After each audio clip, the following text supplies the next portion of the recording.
have had so many times where like all of my, which I mean, this can lead into like why I changed my name and whatever, but Yeah. basically I would have very, very cisgender, which is the gender, I'm trying to figure out how to explain this. So basically cisgender means your sex and your gender line up.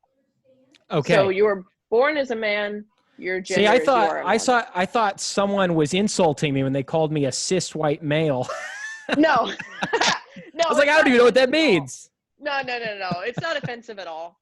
It's basically saying like your gender and your sex that you were born with line up. Yeah.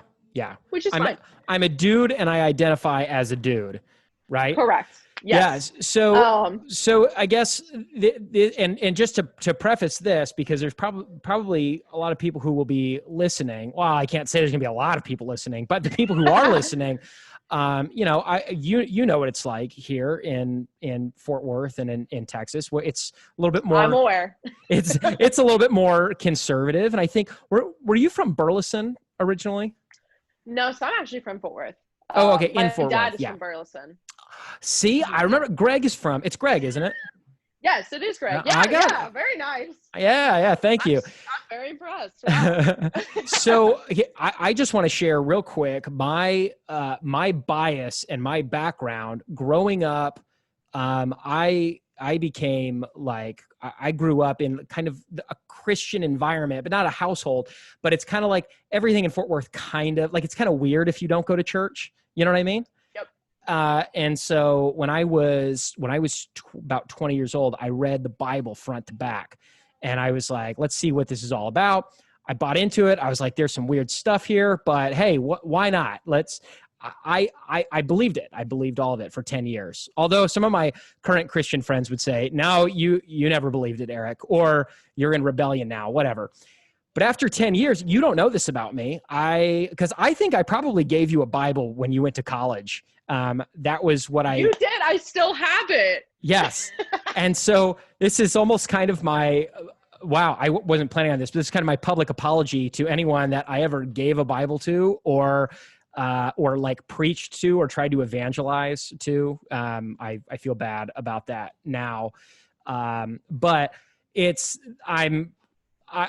so I was highly conservative. I no longer believe what's in there, but most of the people I know in my family and friends are all deeply committed Christians, and I love them dearly. They're really wonderful people. I just don't believe it anymore. So I'm not like full on liberal, like a lot of former Christians that I know. I'm pretty much in the middle. I would say I'm pretty moderate, and I hope that I'm now more open to new ideas, and I don't necessarily agree with everything, but I'm much less likely to say wrong. No, it's this way. I'm much less black and white about life. And when it comes to the issue of the God, I always mess it up. The hang on, lesbian, gay, LGBTQ. That's it. Yes. Okay. I even practiced it before this, so this shows how out of touch I am. I love that. But sorry, last thing, and then I'll get off my soapbox about this. No, you're good. I remember in my mid-20s having a debate with a friend of mine who was more open-minded than I was, and telling him why I knew that being gay was wrong and why trans was wrong and why it didn't make any sense and it's just a mental disorder.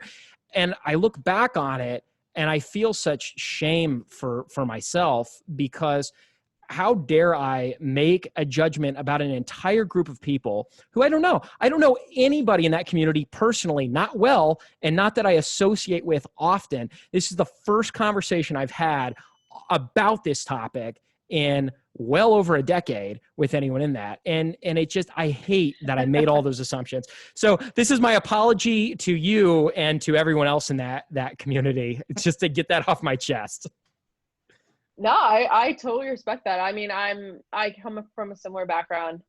So I guess let me go back to the Broadway story and then transition into this. So basically what happened is I would have a lot of my, very female identifying friends, very feminine looking friends be dragged away by all these tourists and by all these men. Just grabbed off the street. And so I would have to be, you know, the crazy like lesbian where I would have to go through and just start screaming at these guys and be like, you know, what the F are you doing? Like, oh, my friend, like, you have to be crazier than the crazy person. And It like, was that bad, really? oh, it's still that bad. Yeah. Oh yeah. Wow. I mean, it's still that bad. Like if you are a woman or if you look like me, I mean, for the most part, people leave me alone because I look fairly intimidating. And I know a lot of people in the city. So now I work at what's called Bourbon Street and Bowie's. They're kind of off Broadway. Bourbon Street is a very, very famous old blues jazz bar. And the Bowie's is brand new. It's like hard rock bar. Everything that you can't find on Broadway, you can kind of find at Bowie's. And are you doing like audio engineering for them, the live sound? Okay.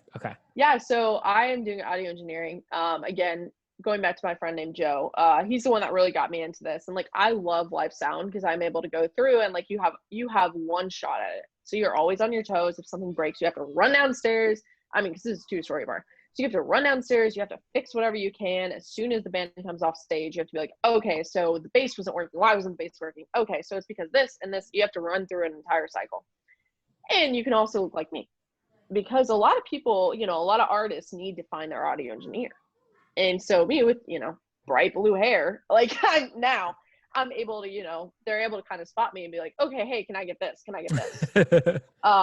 Which is super nice. And so now going into that kind of leads into the whole conversation we just had. So I grew up very conservative, very Christian as well. And it's kind of one of those things where like, you know, my poor parents, they have my sister who is very straight, very like, you know, very straight looking, very just normal looking, I guess, for Texas. And then they have me where I am, you know, I look like this, like, anyway. So going into that, well, I will say through this whole pandemic, through everything where all the live music has been shut down, everything's been shut down. My dad, who is an absolute sweetheart, he's still able to work. He's a lawyer and he's also a judge. Absolute sweetheart. He was able to help me. He was able to pay for my rent. Me and my girlfriend's rent, actually. He was able to pay for our rent. He was able to help us out during the pandemic because he was one of the only people that was working. My girlfriend was still working but wasn't getting as many tips.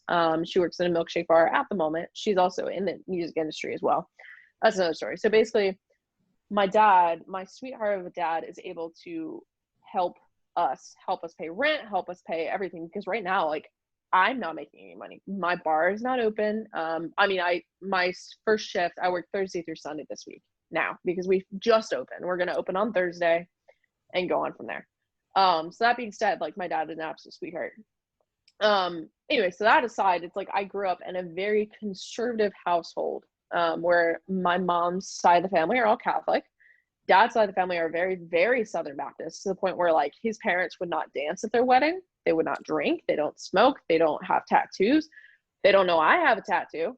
Which, hello, audience. This is going to be great. Hopefully I don't like get you canceled. I feel bad. But so that being said, it's like, you know, I grew up very Christian, for lack of a better term. I have to be super careful because like there's certain schools that like I went to that I kind of consider a cult, but I'm not going to say which one it was. But basically it's like all the parents would speak in tongues around my mom. And it was like this very, very narrow-minded, like they don't really acknowledge their trans graduates. They don't really acknowledge, you know, certain things. Not going to say which school this is. You can probably figure it out. But that being said, they had a very fundamental Christian base. Yeah. Which is fine. It's fine if that's your belief. That's totally fine. There's nothing wrong with that. If that's what you believe and if that makes you happy, there's nothing wrong with that. But that being said, like, I just never really felt like I fit in anywhere.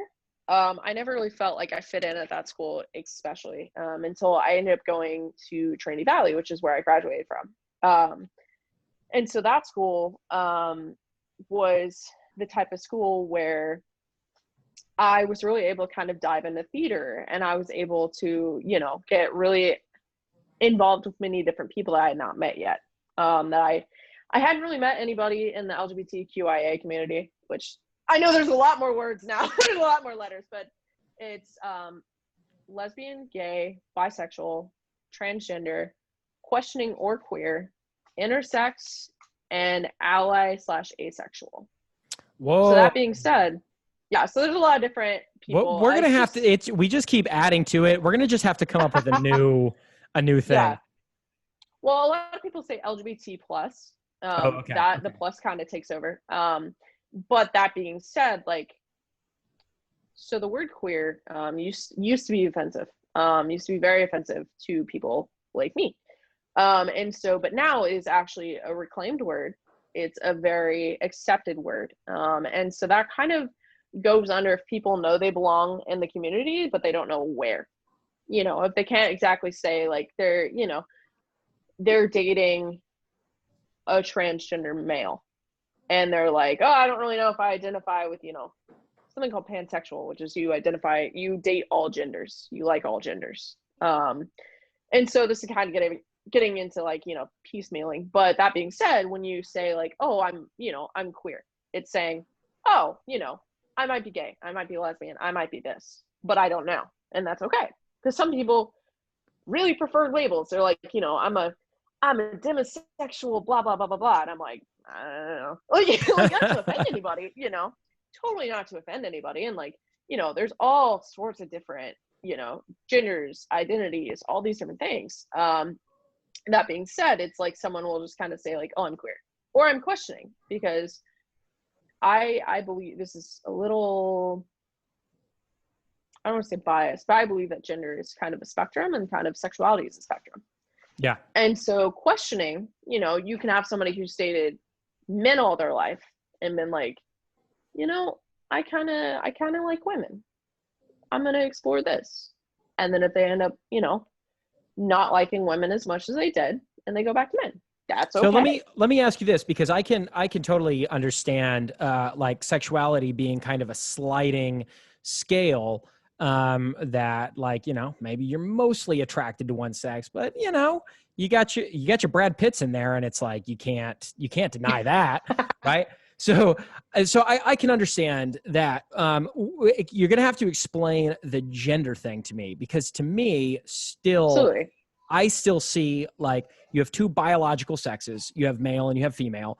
And then sometimes you have people who are born with both parts or something along those lines, but it's still somewhere, it's either male, female, or some version of that. And I still see gender as some version of male or female, but it's not that for gender. Gender is a different thing than the biological sex, right?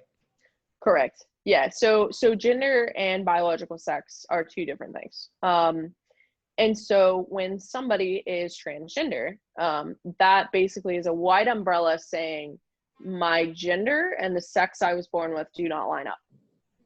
So, so that can basically mean, and going back into the I in LGBTQIA can be intersex, which is when somebody's born with both male and female parts. And so that's a bit, I mean, I don't want to say it's taboo. It's a little bit taboo to kind of, denounce people to their parts, which is not what I'm saying you're doing. I'm just saying that's right. Why some people are uncomfortable talking about it. But so the gender thing. So where do I start? So I grew up, identifying as a woman for most of my life. I grew up identifying as that. But that being said, I would kind of look at the women around me and find that I am trying to mimic their movements. I'm trying to mimic their makeup. Let me back up. I'm saying so many things to your conservative audience. I feel so bad, but I think makeup is genderless. So let me step back. But so basically, that being said, I grew up literally copying so many people's actions, so many women's actions. I grew up copying, looking at all the women in my class and being like, oh, okay, so if I sit like this, or if I sit a certain way, like that's not good, And again, I grew up very, very conservative. Not that my family was conservative, but it was like kind of the world around us. Right. Yeah. And so, yeah, so it's the type of thing where like I literally had to copy people. Like my mother is a sweet Southern lady. God bless Donna. She's so great. But like she's such a sweet like Southern lady that like she would have me wear